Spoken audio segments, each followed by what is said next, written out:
Okay. All right. It's 1 o'clock. So 1 o'clock here, 8 o'clock here. Already people asking questions. I think we can wait till we start unless you have a very quick comment. And otherwise, we'll be welcome back to the Yosef part two of our ongoing series of lost synagogue classes. I'm not sure the Aryeh Kaplan Chumash was ever found. The Hertz Chumash was for sure found and lost. But we'll find out today about the Aryeh Kaplan Living Torah. And Bavakasha, it's all yours. Yeah, thank you so much, Rabbi Kelman. Actually, I'm just going to build off on what you said to start off because you said maybe it was never found. What was interesting is that someone emailed me earlier this week and said maybe it was never lost because actually they issued a new edition. I don't know exactly when, but I think maybe about 10 years ago, maybe more recently. Um, so it kind of shows that it does have this staying power, maybe, that obviously the Hertzkomish has been no new addition. But when I talk about it as a forgotten synagogue classic, what I'm saying is not so much whether people are buying it and using it, but the fact that it never really ended up in shul. That and we'll discuss some reasons why that might be. But this is a chumash that, as I'm going to explain, really takes a very different approach to translation than the Chumashim before it, at least Orthodox sponsored or Orthodox written Chumashim before it. And it's an approach that never really caught on, although maybe it's starting to catch on a little bit more, but not quite to the degree he did it. And to really explain what I'm talking about and how his approach was so different than what came before, we have to do a very brief history of Bible translation. I know this is something that people have spoken about at Torah in Motion before, but we're very much focused on sort of one aspect of that history before we explore Rabbi Kaplan's Chumash. So I'll start here. I'll start actually on December 24th, 1968. Apollo 8 was going to the moon.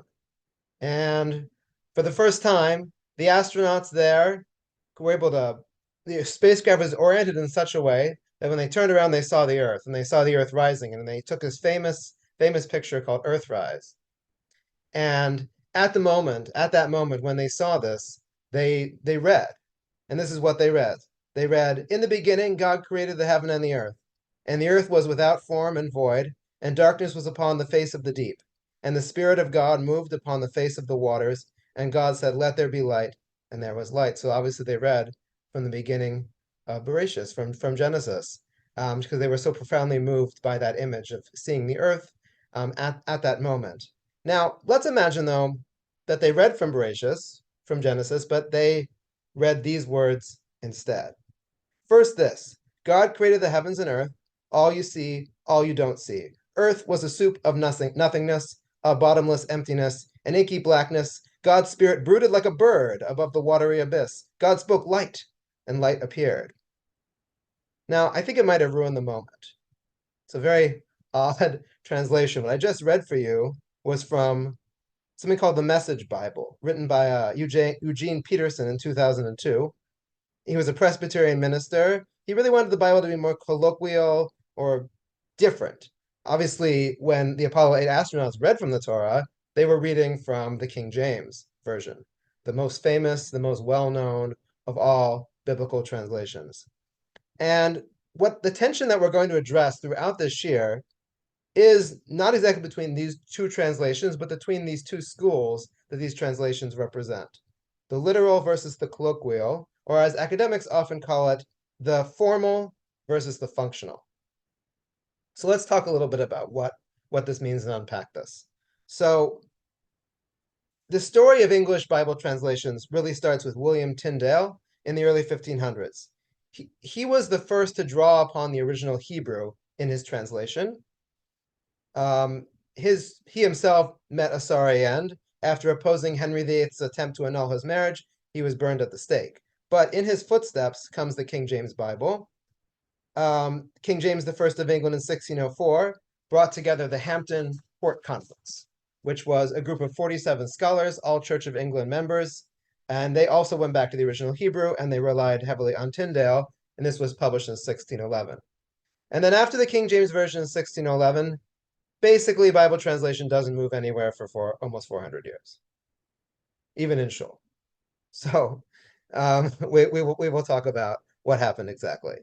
But now I'm going to share my source sheet, and we'll dig into a little bit like some of the differences between the King James and then what came after.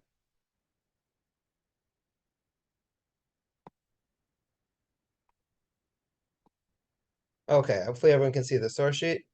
Hopefully it's bigger this time also, a little easier to see. So we see over here in source number one, we have the pasuk in Bereshis. We have the first two psukim of Akedas Yitzchak, and I think are a good example in general that we'll draw from these psukim. In general, we look at translations in this class. So we have Vayhi achar v'ma'ela v'elokim nisas Avraham v'yomer elab Avraham v'yomer hineni. Then the second pasuk v'yomer kachna es bincha es yichidecha sherhavta es Yitzchak v'lechacha eretz hamoria v'aleu sham le'olah al achad ha'arim asher amar elecha. So let's look at the way the King James Version translates, and you'll see it's very, very literal. It came to pass after these things that God did tempt Abraham and said to him, Abraham, and he said, behold, here I am. And he said, Vayomer, and he said, take now thy son, Kachna es bincha, es yechidecha shehaptes Yitzchak, thy only son, Isaac, whom thou lovest, v'lech lecha eretz Moriah, get thee to the land of Moriah, v'aleo sham le'olah achad ha'arim asher amar elecha, and offer him there for a burnt offering upon one of the mountains which I will tell thee of. So one thing you might notice here, there's a number of things to notice, actually. I mean, I think the first thing that probably jumps out is it's archaic by today's terms. We have thou, we have thee, we have thy, we have thine. As a parenthetical, it's interesting just to give a what are these words exactly? Where do they come from? So thou is actually originally apparently you was a plural, and thou was singular a long time ago. At one point, though, you became singular as well, and thou became actually the way you would refer to a common person, or often a person of lower status than yourself, actually. But at the same time, because of that, it was also more intimate and more personal. And I think because of that, it began to be applied to God, because you want that intimate personal connection. And then it kind of became reverential. It kind of fell out of favor as the personal outside of the context of the Bible, and then it was just used for God. So it's a bit of a confusing history, but that's kind of how it happened. And thou is for the subject, like thou must take it. Thee is for the object. I give it to thee. Thy, which means yours, comes before a consonant. So that's why you see like, let's see, thy son for a consonant, and thine only son Isaac, because that's before a vowel. So it becomes thine before a vowel. So that's one thing you might notice about this translation. Additionally, you may notice that it is pretty literal, like assuming that vav means and, which there's some debate about the function of the vav in biblical Hebrew. There's this idea of like the vav ha'ipuch, for example, that the vav is actually changing something from what would be a future tense into a past tense. But let's assume that the vav should also be translated as and. So the King James Version translates every and. So, and he said, and offer him there. And it's just the King James Version tries to go word by word. Now, the King James Version also has faults. I mean, it has Christian influence. I think one that jumps out here is God did tempt Abraham.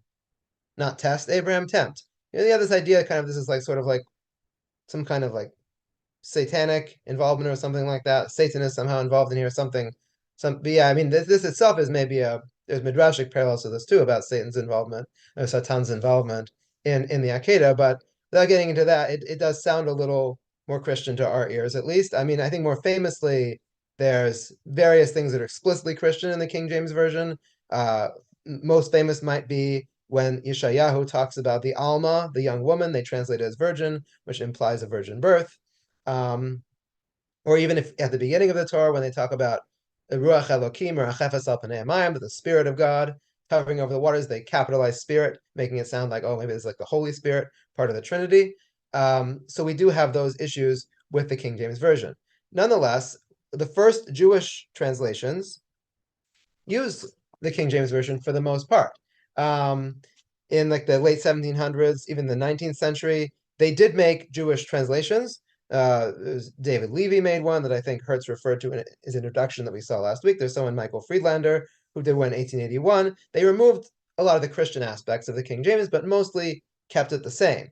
In 1845, Isaac Leeser, who we also mentioned very briefly last week, he was the editor of the Occident of Philadelphia, resident, a very important American Jewish scholar early on in the 19th century, and he was kind of upset about this. He said he deplored Jewish reliance on a deceased king of England who was certainly no prophet for the correct understanding of the scriptures. So he composed his own translation. The only thing about Leeser is, and I didn't put it here, but Leeser's translation is also really similar to the King James Version. He changes a word or two here and there, but the basis is still the same. It's basically the same translation with some exceptions.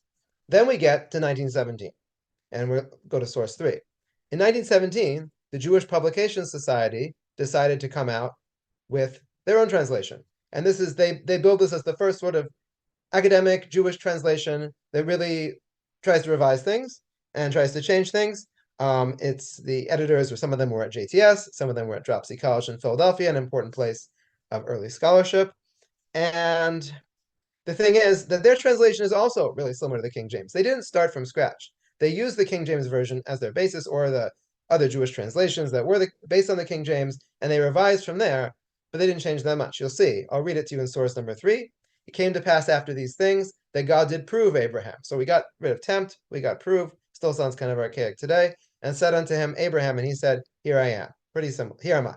And then verse 2, and he said, take now thy son, thine only son, whom thou lovest, even Isaac, and get thee into the land of Moriah, and offer him there for a burnt offering upon one of the mountains, which I will tell thee of.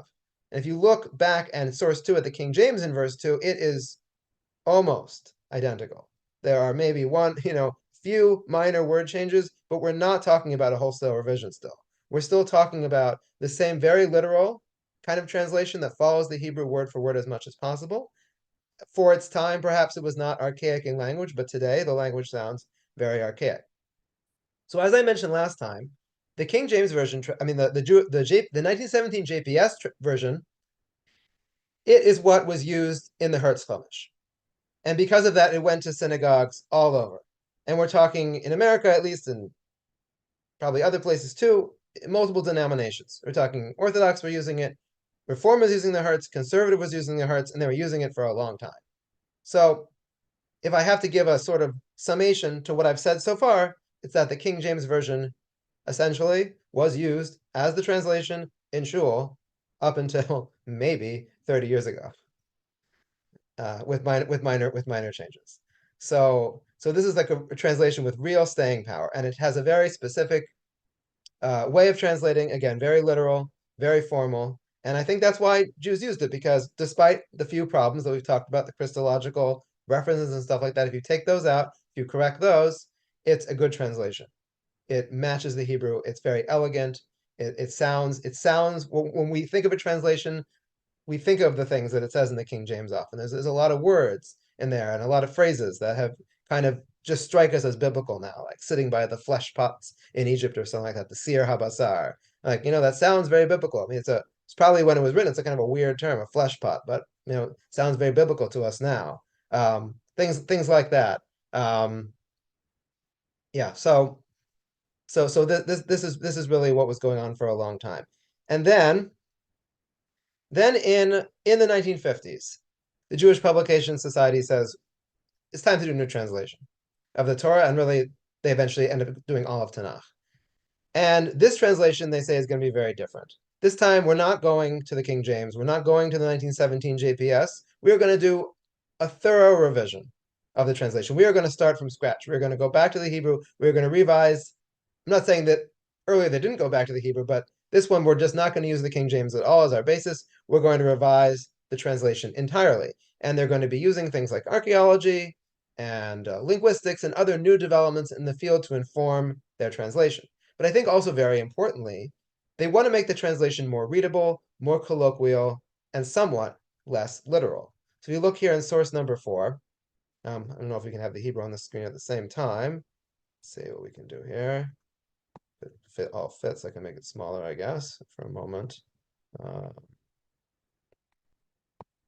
see. Okay. So you look in the first pasuk, If you look down source number 4, then sometime afterward, it's no longer, and behold, after these things, or something like that.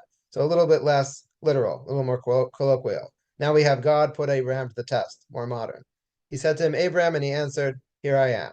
A more modern sounding verbs and stuff like that. So, in verse number 2, and he said, Vayomer, take your son, your favorite son Isaac, whom you love, and go to the land of Moriah and offer him there as a burnt offering on one of the heights that I will point out to you. Again, still relatively similar, but it sounds more modern, and he takes out some of the words in the Hebrew. So we don't have quite as many ands as we might in the although there are still a lot of ands in this one. Actually, that's why I want to show you source number 5, because actually there you can see a little better how the new JPS translation is a little more colloquial and a little less literal. If you look here later in the Akedah story in source number 5, Vayavo al makom asher amar lo Elokim, vayiben sham Avraham es mizbeach, v'yaroch v'tzaitzim, v'yakodes Yitzchak beno v'yasamoso al mizbeach mima'al eitzim. So we look at the old JPS translation, the first one below, and they came to the place which God had told them of, and Abraham built the altar there, right? Vayiben sham Avraham es mizbeach, and laid the word in order, Vayaroch es haitzim, and bound Isaac his son, Vayakodes Yitzchak beno, Vayasamos al mizbeach, and laid him on the altar upon the wood. You look at the new JPS translation, which came out in 1962. It says, they arrived at the place which God had told him. Abraham built an altar there, semicolon. He laid out the wood, semicolon. He bound his son Isaac, semicolon. He laid him on the altar on top of the wood. It took out all the ands. So no longer are they translating every vav as and. It's more functional in the sense that it maybe doesn't track the Hebrew as exactly, but it's easier for the modern reader to grasp and to understand. So this is really a watershed moment in translation. And I'm not saying that translation is not literal or wrong or anything like that. It's just different. It takes a more functional approach. It takes an approach where it is easier for the modern reader to identify with the English translation and to see it as not something that sounds as foreign or as antiquated. Now, what's going on in 1962 in Shul? Everyone is still using the Hertz. The Reform movement in, I think, 1981, Rabbi Gunther Plaut creates the Torah, a modern commentary, and he uses the new JPS translation for that one. So that's the first time the new JPS makes it into Shul. The new JPS never makes it into Orthodox Shuls. Hertz keeps getting used until the Stone Chumash in the 90s, for the most part, although Aryeh Kaplan is going to be important in a moment. And in conservative congregations, they keep using the Hertz into the early 2000s when they come up with the Eitz Chaim Chumash there, and that uses the new JPS translation as well. So we really got a long time after the new JPS comes out until it really starts being used in shuls, and until then they're still using the Hertz with the older translation. So makes you wonder, was maybe the new JPS not, at least in Orthodox circles, was it not so kosher? Were people not so happy about it? And the answer to that is yes, very much so. Turns out that when they started working on the translation in the 1950s, Dr. Solomon Grazel, who was the editor of JPS, he wrote to Rabbi Theodore Adams, who was the president of the Rabbinical Council of America, the RCA, at the time. And he says, we want to get participation from all the different denominations in this new translation. We have scholars lined up, we have Reform rabbis lined up, we have conservative rabbis lined up. Could we have an Orthodox rabbi to represent the RCA to be involved in this translation? So Rabbi Adams wrote to Rav Soloveitchik, and we'll see this a little bit of this in source number 6. And asked Rav Soloveitchik, can we participate in this new translation? And Rav Soloveitchik responds as follows. He says, as to the question of a new English translation of the Bible suggested by the Jewish Publication Society, I am afraid that the purpose of this undertaking is not to infuse the spirit of Torah Shebaal Peh into the new English version, but on the contrary, following the footsteps of the Protestant liberal ministers who recently revised the English text of the Bible to satisfy the so-called modern scientific demands for a more exact rendition in accordance with the latest archaeological and philological discoveries. In other words, the Jewish Publication Society is going to give us a translation in full accord with, or at least influenced by, higher biblical criticism, and I cannot see how we, representatives of Torah Sheba'al Peh, can lend our name to such an undertaking. So Rabbi Soloveitchik says no. Now, I don't think, again, it's important to point out, Rabbi Soloveitchik don't think he has necessarily taken a view on the formal versus functional translation that we've been talking about. I don't think that's his issue with a new JPS translation. His issue is more, and it's a bigger topic that we don't really have time to look at examples of this, but that they were going to be using tools of modern biblical scholarship to inform their translation. I mean, there are examples even in the Akedah itself. For example, when it says that Abraham saw a ram, achar, like that he saw a ram afterward. The afterward is in a very funny place in that pasuk, and the new JPS translation just translates it as one, as if the word was echad and not achar, based on the belief that it was probably the resh at some point was the dalad was switched for a resh at some point in the history of the transmission of the Torah, and that's where they go that way. Interestingly enough, the Koran, in their new translation by Rabbi Sachs, they also just say a ram, and as if the achar was really an echad, but they don't have a footnote explaining that they're changing anything. They just do it. So I think that's interesting too. But anyway, Rabbi Soloveitchik was not a big fan of the NJPS translation, as we'll call it, and I think this certainly had something to do, and it wasn't just him. There were other Orthodox writers at the time who were also kind of upset about this, and I think this probably has at least something to do with the fact that the Orthodox community, the Shul community, did not buy into this translation as much, and they kept using the older translation. So, is there some kind of Orthodox functional translation, though? Is there anyone who took it upon themselves to do a new translation in accord with at least some of the principles of the new JPS and trying to make it more colloquial? And this is where we get to Rabbi Aryeh Kaplan. Yeah, so let me just look at the chat briefly, see if there's any questions here. I'm wondering whether Yeah. Ushim Alu means that they took it to Hertz Chumash with them when they left Mitzrayim. I don't know about that. But yeah, it's just yeah. Okay, Devorah says my shul in Atlanta use Living Torah as the main chumash. Just FYI, great. That's good. Nice. I've seen it in shul occasionally, but I hadn't heard before of a shul that uses their main chumash, and that's interesting to hear that is indeed the case. Okay, so I guess I guess we'll go on and talk more about Aryeh Kaplan. And I think I know there's a lot of kind of introduction to the introduction to the introduction, but I think before we even get to the Living Torah, I want to talk about Rabbi Aryeh Kaplan himself, just because he's such a fascinating person. He just doesn't really fit into any box that you might draw, any hashkafa in Orthodoxy. Here's a picture of him that I have over here. As you can see, he lived from 1934 to 1983. He died at the age of 48 after a heart attack, very young, very tragic. He was actually born on October 23rd, 1934, which is 50 years to the day before I was born. So I guess that gives us some slight connection. I'm not sure, but yeah, he was born in the Bronx, and his mother died when he was 13. And his younger sisters were actually sent to a foster home, and he went by Len at the time, Leonard or Len, and he kind of lived a lot on the streets. He just sounds like he didn't really have much of a home life. He was not religious. He was not Orthodox at the time. And he was actually even expelled from school at one point for acting out. And when his mother died, though, he was encouraged to say Kaddish for her. And through various encounters in the shul that he attended at the time, he was drawn to Orthodoxy as a teenager. And at age 15, he went to Torah Vodaas, the yeshiva Torah Vodaas, and other yeshivas in New York. At 21, he received smicha in the Mir Yeshiva from Eliezer Yehuda Finkel, Rosh Yeshiva there. He also received a smicha from Avi Yitzchak Halevi Herzog, the Ashkenazi chief rabbi of Israel. He was very, very, very bright. Seemed like he was heading toward a rabbinic career. But interestingly enough, in 1956, when he's 22, he does an about-face. He goes to Louisville, Kentucky, and he gets a bachelor's in physics from the University of Louisville. He got married in 1961 to Toby Goldstein, eventually had 9 children.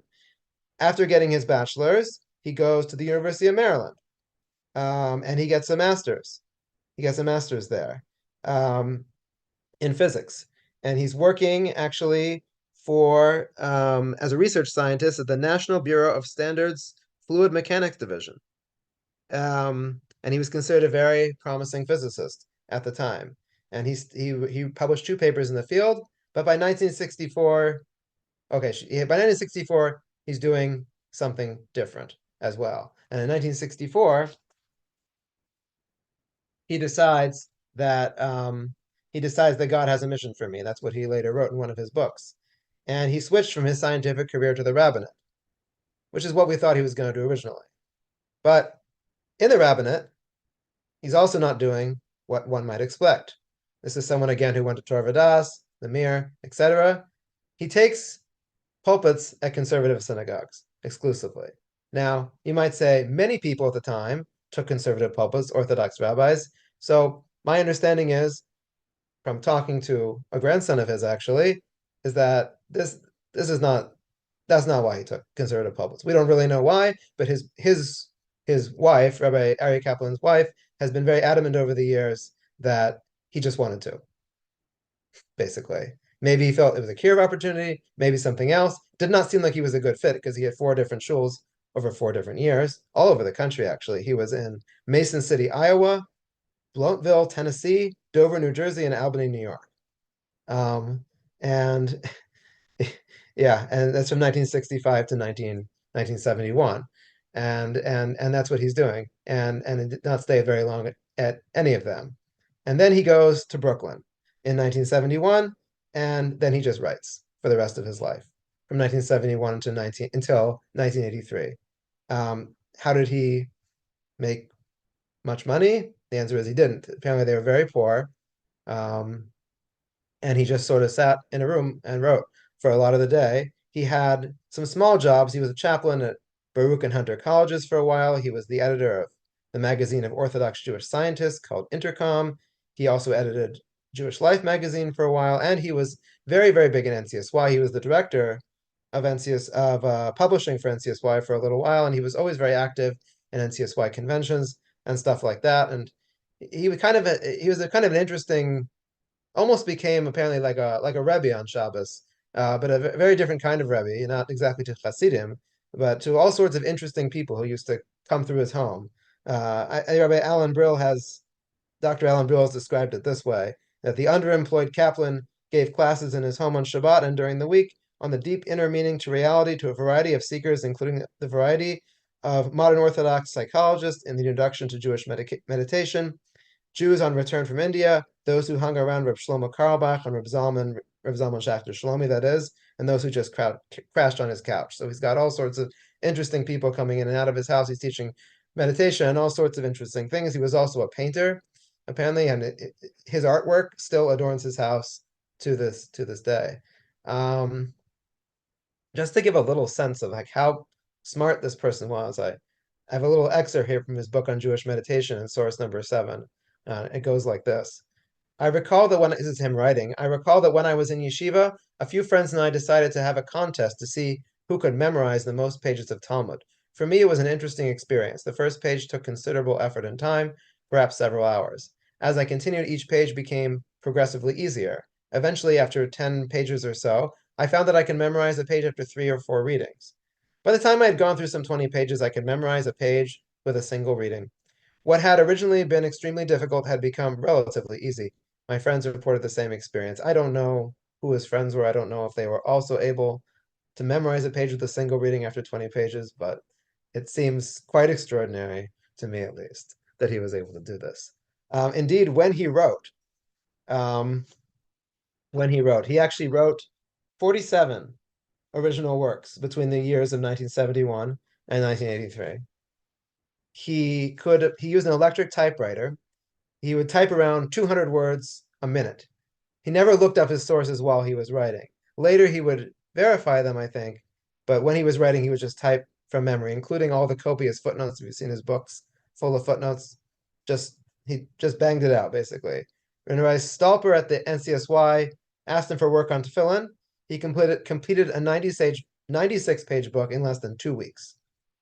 When in the late 1970s, in a 4-year period in the late 1970s, he prepared 19 books for publication. That includes the Living Torah.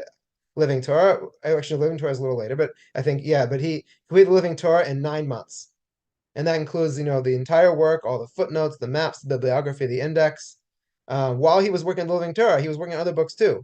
He wrote a book on tzitzis at the same time. He wrote his Jewish wedding classic, Made in Heaven. He produced volumes of his project, the Torah Anthology, which is an English translation of the Ladino Ma'am Loes, which he was also able to translate.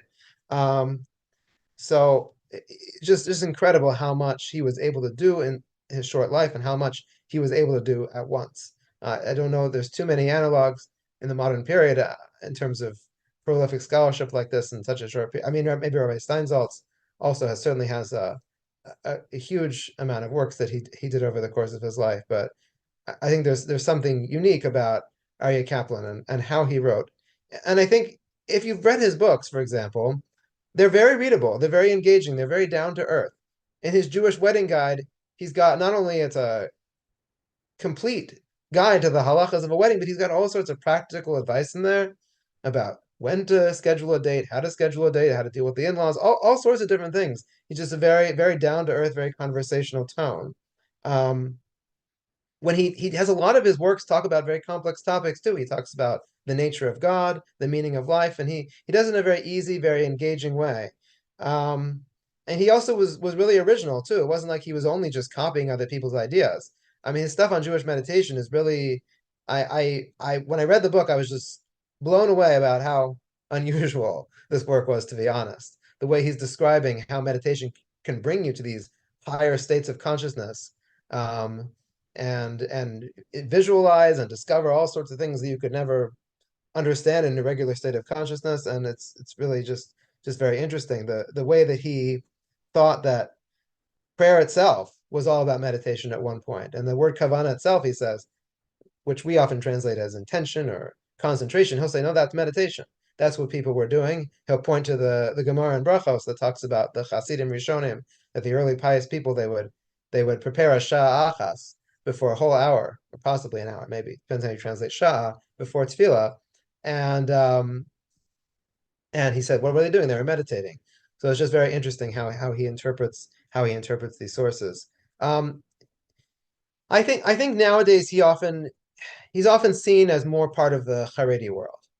That his books and the way he describes the purpose of creation, the way he's very into Mesilas Yesharim and certain ideas from Mesilas Yesharim and stuff like that from the Path Adjust by Rav Moshe Chaim Luzzatto, and just in general, his approach is often seen as fitting well with the yeshiva approach. I mean, if you go to like people's houses, I mean, I think certainly modern Orthodox people have his books, but his books are widely read in the yeshiva community too. That's my point. And I think he's very much considered part of that world. And at a certain point in his life, once he comes to Brooklyn, he drops the name Leonard. He starts going by the name Aryeh.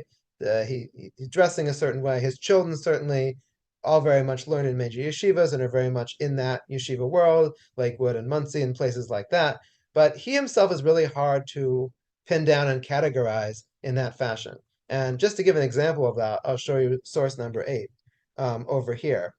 And he wrote this book called The Handbook of Jewish Thought. It was published in 2 volumes, one during his lifetime and one after he passed away. And some of it was not published at all because it was viewed as too controversial. And this is an example of a paragraph, or a whole section actually, that was unpublished. This was circulated online on the Sfarim blog, I think in other places some years ago. I believe some consternation from the family themselves, who were not so happy that this got out there. I'm not exactly sure how that happened, but the fact of the matter is it is out there now. It is public. It is widely accessible. And it seems he was okay with evolution. Like we saw Rabbi Hertz last time was okay with evolution, so too Rabbi Aryeh Kaplan. If you look at this paragraph I put in source number 8, he says, however, God created the initial matter of the universe with such properties that would assure its development according to his plans. And then he skip a little bit. He says, accordingly, each thing came forth in its time as planned, and the universe developed, evolving stars and planets, geological formations, and eventually life itself. Just as the properties of matter cause a symmetrical crystal to grow, so the laws of nature that God had implanted in his world made the evolution of lower animals and eventually man inevitable in the course of time. So he's affirming that God can work through scientific processes, and that evolution, like Rabbi Hertz said last time, evolution is okay. That when God stopped creating, he didn't exactly stop creating he stopped creating in an active sense, but he had put in place all these natural processes such that creation could continue to unfold, eventually leading to people. How he reinterprets the Parshios and Bereshis, he doesn't get into that in his Living Torah at all. No, as we've said, it's mostly a translation, not a commentary, and I don't think he's written a full treatment of that.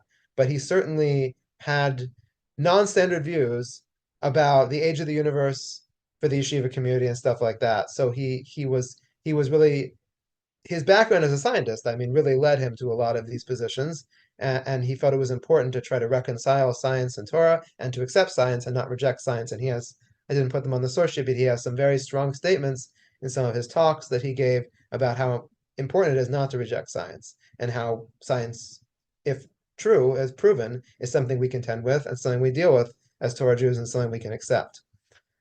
So that's sort of a little introduction to Rabbi Aryeh Kaplan himself. And I think it helps us understand kind of the approach that he takes in the Living Torah, which is what we will spend the rest of this class on. It's worth saying that in the Living Torah and in many of his other works, he is fine with quoting secular sources, and he'll quote Shakespeare, he'll quote non-traditional Jewish sources like non-canonical works like the Book of the Maccabees. Last time, actually, we were talking about Marcus Jastrow. So I looked up in the index to the Living Torah. What does he have to say about Jastrow? And I won't read you the whole thing, but I'll read you the last couple sentences. He says, the author served as a rabbi in Philadelphia. Although he was a traditionalist who opposed radical changes, he was swayed by his congregation toward reform. Nevertheless, his dictionary is considered for the most part reliable and is used in yeshivas. So a non-judgmental. He's acknowledging kind of that, Jastrow, there are some aspects of him that were maybe not so traditional, but that his work is kosher, essentially. That's what he says. And actually, I looked, for those who are interested, the Wikipedia entry on Jastrow is pretty good, pretty comprehensive, and he was pretty much an Orthodox scholar. As far as I know, he was Shomer Torah Mitzvos. He was scholarly. He had views that were more in line with the scholarly views of his time. His congregation in Philadelphia was Orthodox originally, but he was okay with it sort of moving to certain reform elements. Apparently, he allowed an organ to be in the shul at some point. And he was actually kicked out of his shul for not being reform enough as the congregation continued to change. So, interesting figure. And again, denominations back then don't map on to exactly what they are today. And he certainly was straddling different worlds at the same time, but I think he was more traditional than maybe we make him out to be. So in 1981 is when he published the Living Torah. And here's a picture of the book. You probably have seen this. This is not the 1981 version, actually, the picture I gave you. This is actually the 1985 version, which is significant, which we'll talk about a little later. But he explains the introduction, what he's doing, why he's publishing this new translation of the Torah.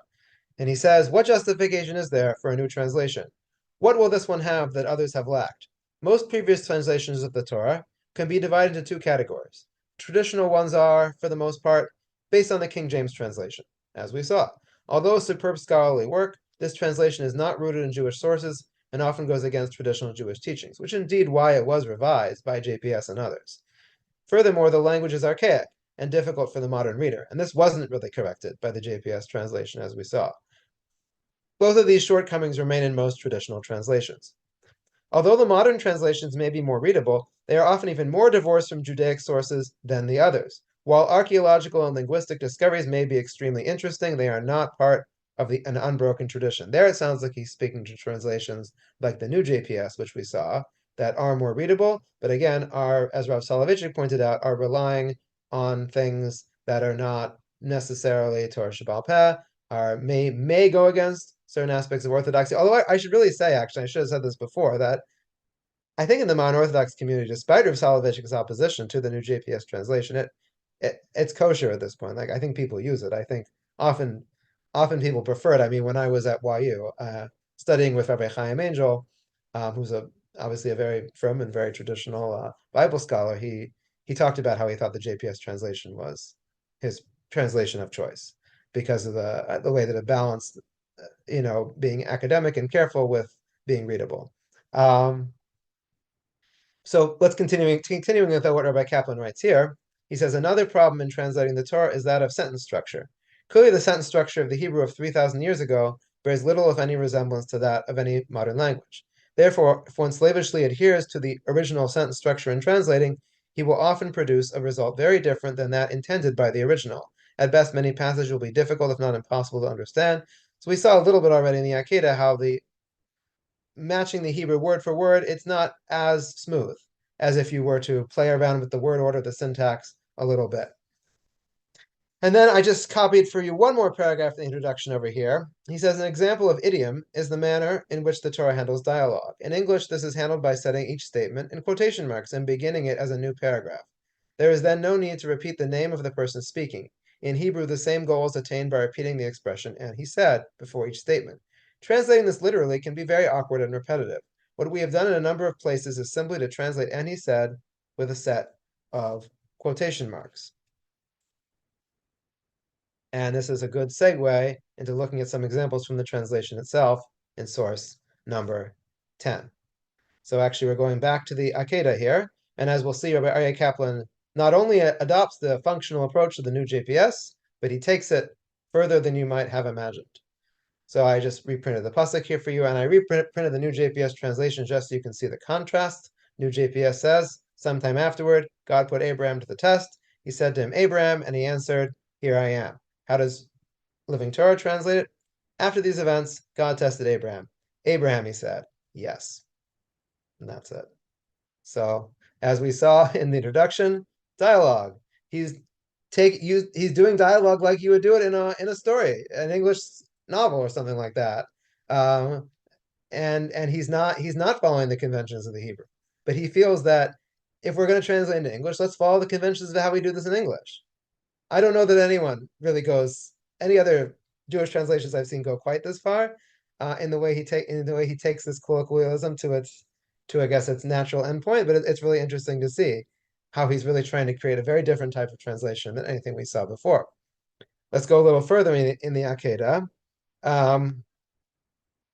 So by source number 11, Vayishlach Avraham es yado vayikach es hamachelas lishchot es beno. We look at new JPS there. Abraham picked up the knife to slay his son. Very simple. What does Rabbi Kaplan say? Abraham reached out and took the slaughter knife to slit his son's throat. I'll let someone jump in here if they want. What's interesting about this? Slit his throat. Yeah, that is interesting. Yeah, it's like, yeah. The word shchita kind of implies that, I think. Yeah, I think that's right. Yeah, so I think what Susanna says is right. I think the initial reaction is right because, oh, that's interesting. I usually think of lishchot is always translated as slay or slaughter or something like that. So what is slit his throat? It's certainly in a way more graphic. It grabs you for sure. But I think also if you think about the halachic act of shchita, that's what you're doing. You're slitting the throat. No, Yeah. I think it's very bad because why? Yes, because lishchot means to slaughter just exactly as you would slaughter an animal, and you lose that connection by saying slitting his throat. Well, isn't that also the same thing? Aren't you split? That's what you do when you slaughter an animal too. Okay, we can agree to disagree. I think it's terrible. I think it's terrible. If I were his editor, I wouldn't allow it. I could say he's already used the word slaughter with the knife. Didn't want to repeat the word slaughter. Yeah. And and also I like when he takes Vayishlach and instead of ignoring it, he translates it right out. That's yes, that is true. He does go back to that. Sort of the new JPS had excised that from the older translations, and he puts that back in. So he is following Hebrew very carefully, but he's making interesting choices. I think we can agree on that He he's also definitely making different choices. Yeah, he one more also comment. Yeah. he also gets onomatopoeia into there. Sorry? Slaughter knife to slit his son's throat. Ah, yeah. Yeah. Yeah, that's nice, isn't it? It's interesting. He also picks up on the Hebrew has, it's not that it's redundant, but it stretches out the action in a way Yeah. that the NJPS condenses it, foreshortens it, Hmm. and the NJPS loses the drama. Yeah, fair enough. Yeah. No, that's interesting. I think those are all really good points. I think there's a lot you can analyze in each one of these translations, actually, but he does make very interesting choices. I want to give a couple more examples just so we get like the full flavor of this. This is one of my favorites. I think I saw this mentioned once somewhere, and I've enjoyed it ever since. If you look later in Parshas Vayera, Lot's in Sodom, he's trying to get his family out of Sodom. Vayetze Lot vayedaber al chasanav lochei benosav vayomer kumu tzu'u min hamakom hazeh ki mashchis Hashem ha'sa'ir vahi kemitzachek beinei chasanav. New JPS says, so Lot went out and spoke to his sons-in-law who had married his daughters and said, up, get out of this place, for the Lord is about to destroy the city. But he seemed to his sons-in-laws as one who jests. What does Rabbi Kaplan say? Lot went out and spoke to his sons-in-law who were betrothed to his daughters. He said, get moving, get out of the area. God is about to destroy the city. To his sons-in-law, it was all a big joke. Really very colloquial. Very colloquial. I don't know that phrase was something that the biblical writer would have used. Certainly, I mean, Hashem, when Hashem dictated the Torah to Moshe, I don't think that Moshe was thinking in those terms exactly. But I mean, to an English modern reader, I mean that's a way of saying it. It's not wrong. Again, like it's not translate incorrectly, but it's just different and it's interesting. One other example here in source number 13. That also connects back to the name of Yitzchak. Okay. Yeah, I mean, so does jest. I mean, certainly the Hebrew itself is making that connection. Yeah. Right. Yeah. Joke is better because it's more modern. It is very modern, yeah. Jest is like Shakespearean. Yeah. Well, I think that's part of when we're translating the Torah, I think that's part of the conundrum. Is like, do we want it to sound colloquial? Do we want it to sound modern? Do we want it to sound like someone's just talking in common day speech, or do we want it to be something a little more reverential? Which I think is part of why the thou, as I said at the beginning, the thou and the thee kept being used even after it had fallen out of English completely, because it was kind of became like a way to mark something as biblical and different and reverential. Yeah, but Rabbi Kaplan is certainly taking a very different approach. If you look in source number 13, and this is when the people are gathering the man, when the man comes down from the sky and they're gathering it to eat. And Hashem explains to Moshe, Sheshis Yamim Tilkatuhu, you'll gather for 6 weekdays, V'yom HaShvi'i Shabbos. But the 7th day is Shabbos. Lo Yebo, there's not going to be any man. Vayhi B'yom HaShvi'i, and it was still, right, okay. Yom HaShvi'i Yatzu Min Ha'am Lokot V'lo Matzah. And Rabbi Kaplan translates in verse 27. Still, some people went out to gather food on Saturday, but they found nothing. And he has a footnote there. He says Saturday, literally the 7th day. But here even though there is no, and he points out somewhere earlier, there's no names for days of the week in the Torah. But he's like, so I'm going to use the modern names for the days of the week. He does this a couple places, not everywhere, but it's just really interesting. I don't know of any other translations that will actually use the word Saturday here. I think he's making a distinction between Shabbos versus Saturday, very obviously. It's not, for them, it was just Saturday. Oh, meaning the people who went out to gather, they weren't treating it like Shabbos. That's interesting. I hadn't thought of that, actually. That's a very good But point. he's also making a distinction between other religions that don't have Saturday as the Sabbath. They use Sunday. Okay. So I think that's also okay. That's interesting. I hadn't thought of that either. Yeah, that you could. I don't know. I mean, going through the Torah though. I mean, Yom HaShvi is always going to be that 7th day of the week. There's the day of Shabbos and not Sunday. But yeah, okay, that's interesting. Also, one other thing I want to point out in source number 14 is the way he has this. It's just one example of many, but he has all these really interesting footnotes. throughout the translation, and a lot of them are botanical. So if you look how he translates here, Elon Moreh in the pasuk, the word Elon Moreh, which might be the plains of Moreh, he says in a footnote here, he says plain of Moreh, but then other sources translate as a terebinth of Moreh, and then he's like, so what is a terebinth? And actually, didn't know what a terebinth was until I read this. The terebinth of the Torah is a large tree, and he gives like a Latin name there of the sumac family, also related to the pistachio. Sometimes identified with oak. The terebinth could live for over 1,000 years and was often as much as 20 feet in diameter. The terebinth of Moreh would have been a particularly large tree that served as a landmark in the area. And of course, he's got a lot of sources here, as he does everywhere. It's just interesting how he goes into like these scientific explanations as well throughout his commentary. And again, he's not shy to cite all sorts of types of work. He cites the Roman historian Josephus sometimes. He's even cites Christian church fathers at times throughout his translation. So Roman historians, as long as it can prove his point. So kind of like we saw in Rabbi Hertz, honestly, that accept the truth from wherever it comes. If he's got, although I would say in general he is not writing about the same modern approaches that Rabbi Hertz is. He is using all sorts of types of sources from all sorts of different places in service of his translation. So that's a little bit of an introduction to his translation itself. And so we talked about how that people are still using the Hertz Chumash in Shul, and Rabbi Aryeh Kaplan's Chumash doesn't really ever make it into Shul. And I think the reason for this is probably because when it was originally published in 1981, it was just English. It was not a Hebrew English book.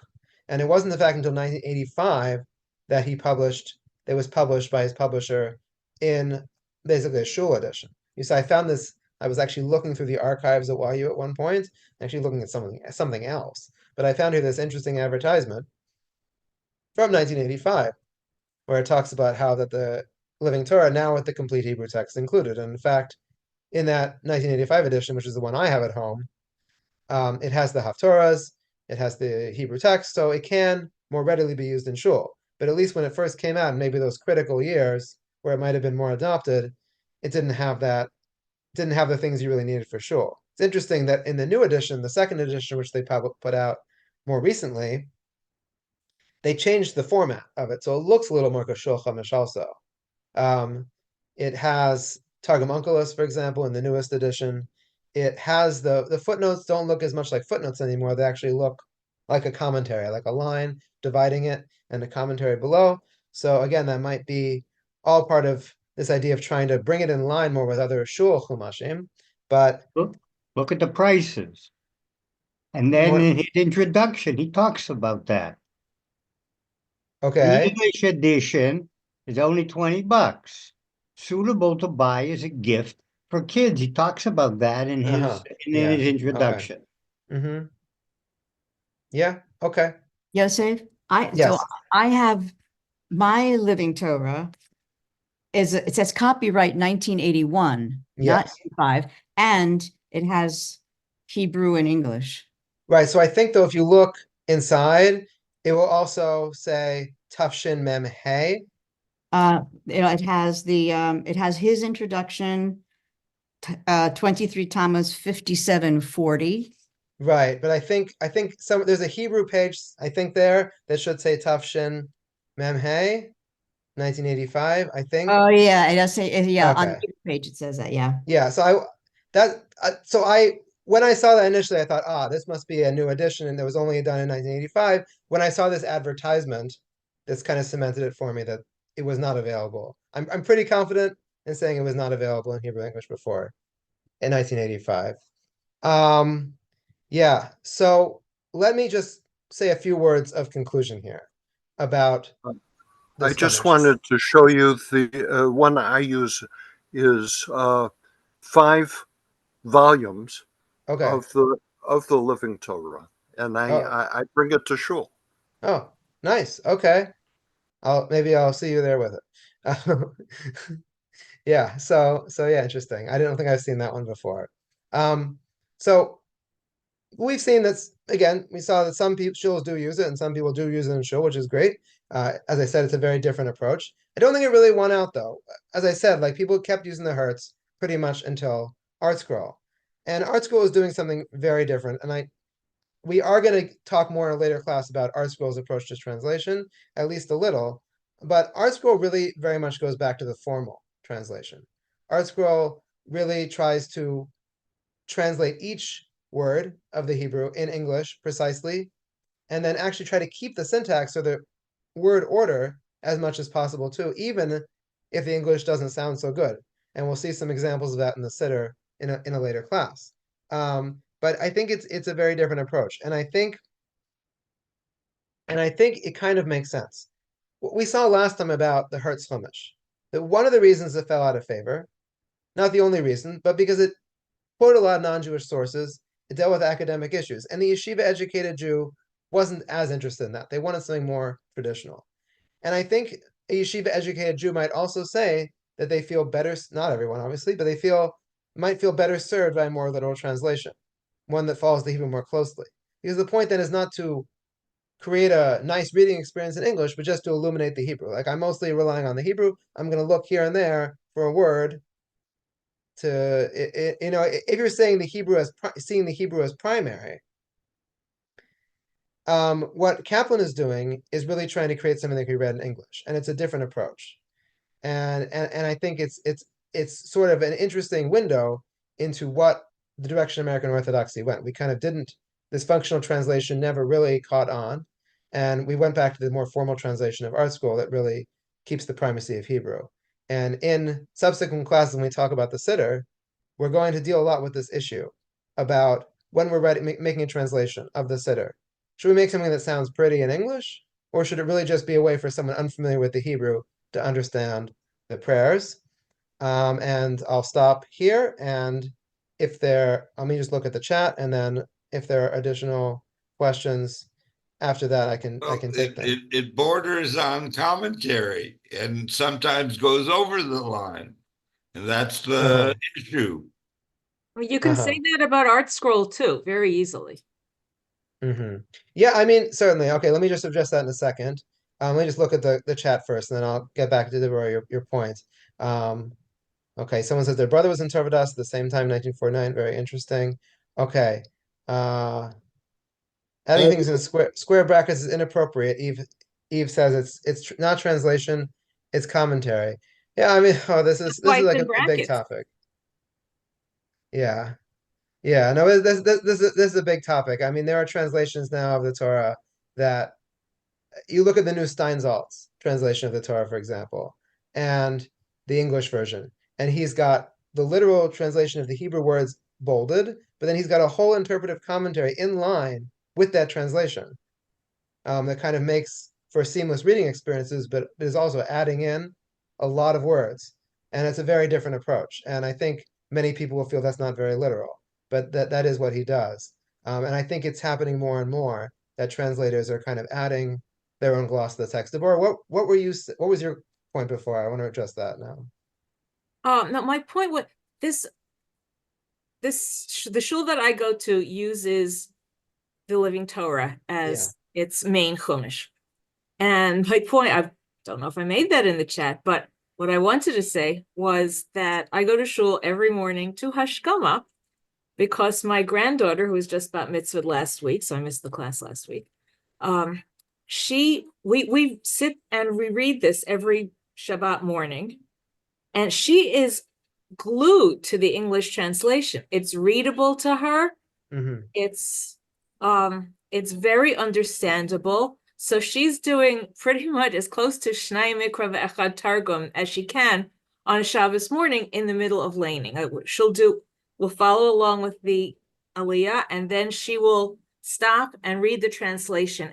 And she can, for school kids and grown-ups, she can relate to this. Yeah, I think that's a really important point. Yes, it has great value.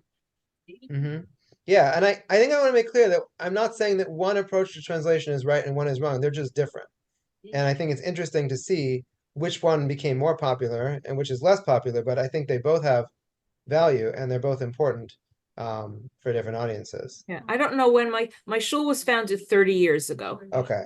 And I think they just decided to use this from the start.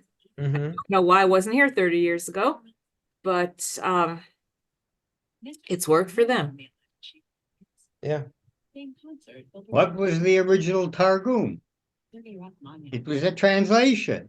Yeah, for sure. Because people spoke Aramaic, they didn't speak Hebrew. So the whole business of Shteim Lemikra Echad Targum, that's the whole point of the Targum, for the people who didn't really know the Hebrew well enough. And I don't see why reading this woman's daughter reading Aryeh Kaplan as her Targum is perfectly in keeping with that original tradition. Yeah, I mean, I would say more than that even. I mean, like, they used to read the Targum in shul. Like, initially, there was an oral Targum that went along with the Torah reading. My son-in-law is at Taimani. They still do. They still do. Taimanim do it. Yeah. Right. Yeah. And what's interesting is that Unkelus is a literal Targum. It's pretty literal. There's some small changes that he makes for, I guess I would call them hashkafic reasons, ideological reasons. But for the most part, it's pretty literal. But there were other Targumim, like Targum Yonasan, which are not literal at all. Targum Yonasan adds in all sorts of midrashim, all sorts of stories into the translation. And that was something that was acceptable and has a long pedigree. And in fact, they read on there's sources that show that in medieval Ashkenaz, when they were doing Targum in Shul on Yom Tov, let's say on Shavuos, was a place where they kept the practice around for a lot longer after Aramaic was no longer a spoken language, that they were not reading from Targum Onkelos. They were actually reading from these very heavily midrashic and embellished Targumim as part of the Torah reading. So it sounds weird today, but like this is something that was done, and it wasn't always literal. And then like Art Scroll Shira Shirim. Yeah. Everyone, we always have to kind of talk about Art Scroll Shira Shirim. Art Scroll doesn't, as many of you know, Art Scroll takes Rashi's midrashic commentary as the translation of Shira Shirim and doesn't give a literal translation. That being said, many other places Art Scroll is very, very literal. People often take that as like sort of the sine qua non of like, this is how Art Scroll translates, but it's not true. Art Scroll really tries to follow actually word for word as much as possible, but when they have an ideological reason, then they go to town. and that's why they explain only why in Shira Shirim there is but all translations are commentaries. Yes, for sure. There is a great book called The Grammar of God. Oh, okay. That goes into a discussion of commentaries and translations and the differences and the problems that you run into when you translate. I don't think I've seen that one. I'll have to take a look. I think even a translation that sort of presents itself as literal is a commentary. I agree with. It's an opinion, right? Yeah, because there are a lot of words that can be translated in different ways, and there are choices to be made. So, so the choice that you make is a commentary. Right. The Grammar of God is a must-read. The author grew up in a bilingual home, Hebrew-English, and she first encountered the Tanakh in English when she was in college or graduate school, and she was horrified. You know, she looks at this text in English and she said, "That's not what it says." Right. It's really, you would love it. It's very interesting. Okay, I will definitely take a look at that. Holly's showing the book. If you see on the screen, she got the book up. Oh, okay. Can I see? The Grammar of God. That's it. He writes a column in the foreword, by the way, on But the language. unique thing about Aryeh Kaplan is that although he will translate a particular word a certain way, but in the footnote, he will present every other possibility that's out there. And he says it in his introduction. He says there are places where I will give as many as a dozen different translations for one word. And he's true to his word. There are lots of places where he gives that many different translations for one word. Well, that's because Hebrew is an extraordinarily poor language. It has so few words. It has some 50,000 words as opposed to 10 times as much in English. So one Hebrew word has to work 10 times as hard and cover 10 times as many possible translations. That's one of the inherent difficulties in translating from Hebrew to English. Yeah. I disagree. Hebrew is not a poor language. It's the opposite. I don't think Totally the We'll agree opposite. to disagree on that. Totally opposite. You have to understand well Hebrew to understand it. It's not a poor language. It's much more involved than English for sure. English is one of the simplest languages that exist. I think Dr. Benny would agree. Dr. Benny Gesundheit would agree. Yeah. With Chaim. Definitely. Okay, Yosef, thank you.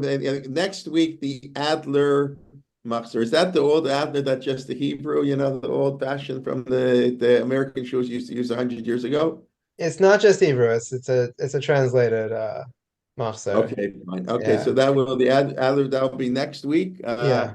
Tonight, Mark Shapiro continuing his series. Really, we're doing the secession controversy in America, talking about conservative and the Orthodox establishing their own community groups, which began in Germany, Hungary. And I must say, when I first heard that Aryeh Kaplan was a rabbi in a conservative shul, it wasn't so long ago I fell off my chair because I really couldn't believe it.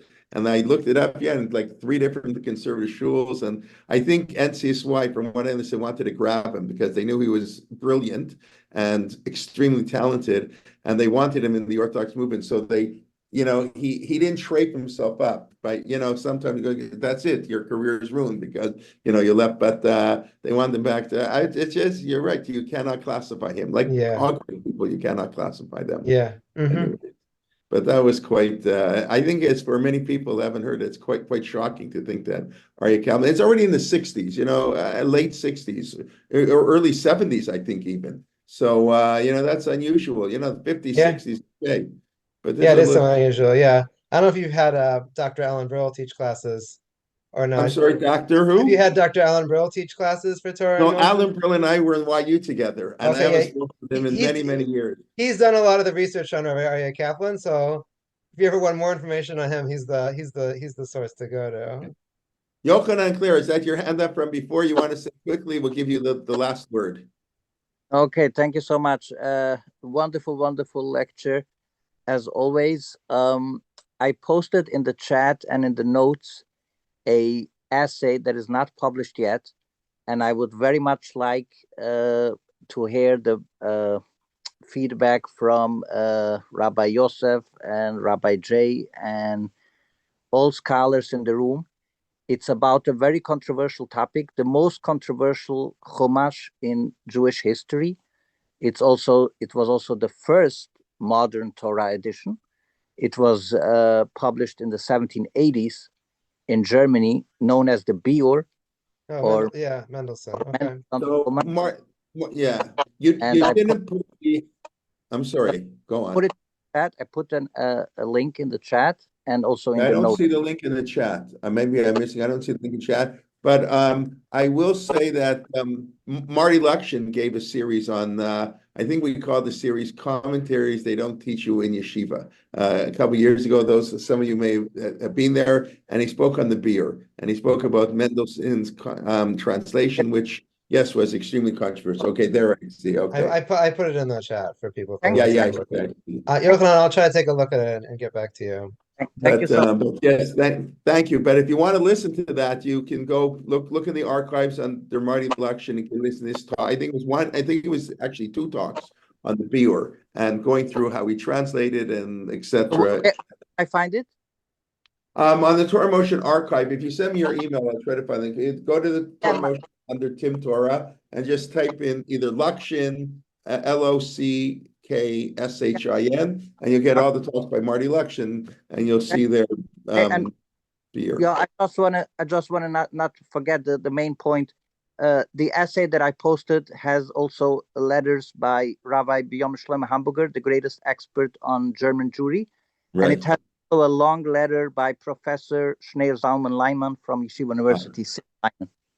Who's also another person who knows everything about everything. Schneur Leiman's amazing. Yes, definitely. Schneur Leiman knows everything about everything. He's also, we have a few lectures of him on Torah Motion. And yes, your comment at the beginning, to study, even if I go over the Talmud 20 times, I don't memorize a page. After 20 pages that you go over once, you know what the page says. That's like, you're right. I don't know who his friends were, but I didn't have friends like that. And maybe I had one, but yeah.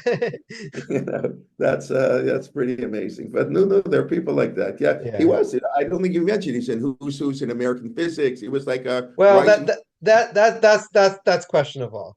That's what that's what's said. But my sources tell me that I actually have his grandson and I are friends. He actually he shared with me some of what that's based on. And if you actually look in the Who's Who in physics, he's not there. So it doesn't seem to be true.